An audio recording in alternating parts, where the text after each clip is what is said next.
Jadi saya katakan demikian karena penting kita ingat kebenaran yang Tuhan lakukan untuk kita. Darah Yesus untuk kita, untuk keselamatan jiwa kita,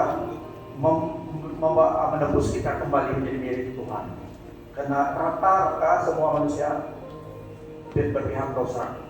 Tetapi kita yang telah menerima Yesus sebagai Tuhan dan Selamat, darah Yesus telah dicurahkan membayar complete redemption daripada tuan lama kita, iblis dan dosa. Kita telah ditebus oleh darah Tuhan Yesus. Harganya mahal, kita tidak dapat bayar, tapi Allah kita dalam Tuhan Yesus telah membayarnya. Itu pentingnya kita tahu kebenaran kuasa darah Yesus, kuasa nama Yesus, kuasa Roh Kudus. Tuhan berikan kepada kita orang percaya. Kita mendapat satu weapon yang powerful sekali sebagai orang percaya. Darah Yesus menebus kita, melindungi kita, bersatu, mendamaikan kita dengan Tuhan, reconciliation. Kita berdamai dengan Allah yang Maha Kudus itu, karena Kristus menjadi kekudusan kita, menjadi kebenaran kita. Kita layak di hadapan Allah yang kudus itu karena Tuhan Yesus Kristus telah membayar, membuat akses untuk kita kepada Bapa surgawi kita. Allah sebagai Bapa kita adalah benar. Dia adalah Bapa kita dan Yesus Kristus. Karena pengorbanan Tuhan Yesus. So, kuasa dari Yesus itu melakukan itu. Memberi kita pengampunan, mendamaikan dengan Allah, dan pelindungan daripada si jahat. Kita harus awareness tentang itu. Di antara orang di dunia ini, kita sebagai orang percaya, sesuai kita berdoa. Kita tidak tahu siapa yang musuh kita, yang dia suka dengan kita berdoa. Tapi yang kita membencikan orang, ya, kita tidak membencikan orang, tapi kita harus tahu, we have to be conscious of the fact that we have enemies.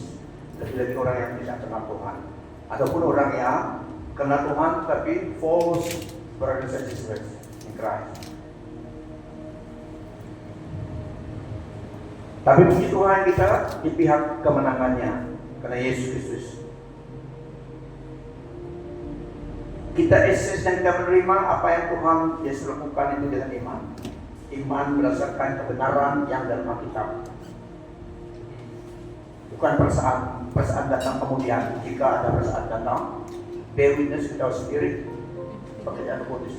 Tapi kebenaran firman Tuhan itulah yang concrete evidence dapat kita berdiri, menerima dan apply kuasa dari Yesus, melindungi, memberi kemenangan. So itu redemption, forgiveness, protection daripada musuh-musuh rohani kita. Kalau musuh jasmani kita senang sedikit silat ya, walaupun keras ya. Tapi kalau musuh rohani kita tidak tahu dengan iman, apply dari Yesus, perlindungan untuk kita. Dan juga secara fisikal kita boleh gunakan cara Yesus membentengi hidup kita. Gunakan namanya, kuasa darah Yesus kita gunakan. Karena saudara-saudari, dalam momen kita menjadi orang Kristen, kita masuk di dalam medan peperangan. Karena musuh kita iblis tidak senang, dan juga dia boleh guna manusia untuk target kita. Tapi it's okay, Allah setia defend kita, menjaga, melindungi kita. Pokoknya kita tidak dapat, tetapi dia setia, lebih setia daripada yang dijangkakan. Dia yang membela kita, the Lord fight for us, we just remain silent. Kita beriman Tuhan. Ya, yang penting kita di dalam dia. Kesembuhan juga, kuasa dari Yesus memberi kesembuhan, kebebasan.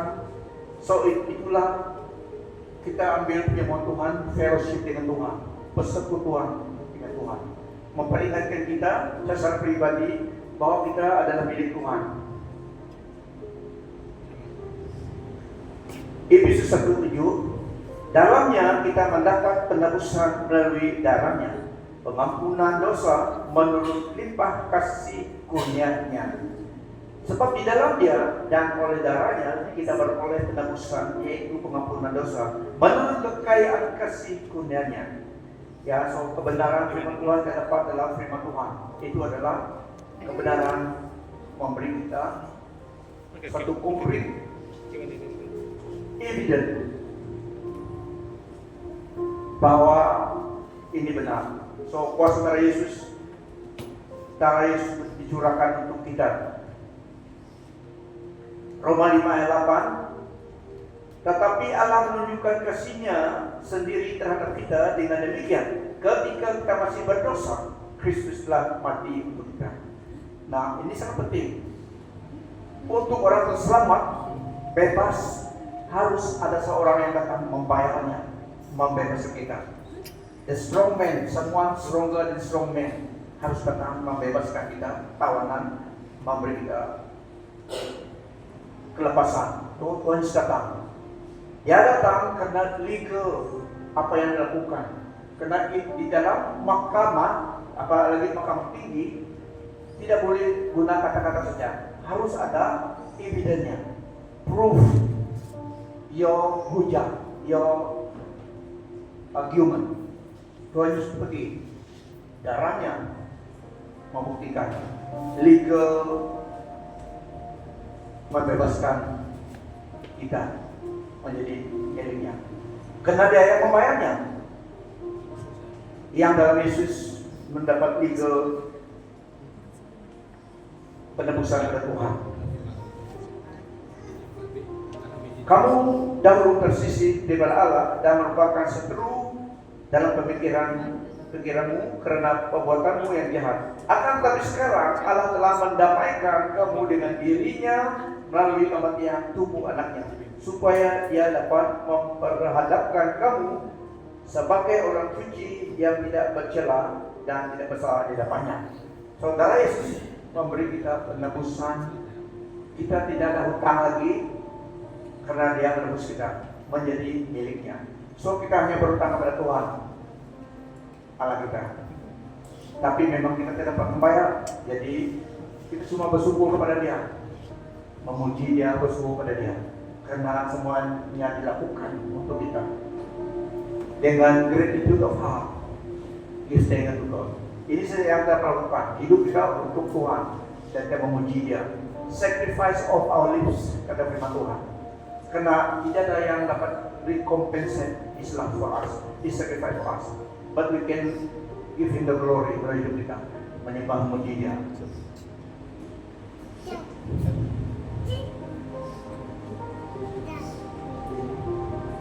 Kuasa darah Yesus. Beri kemuliaan bagi Tuhan.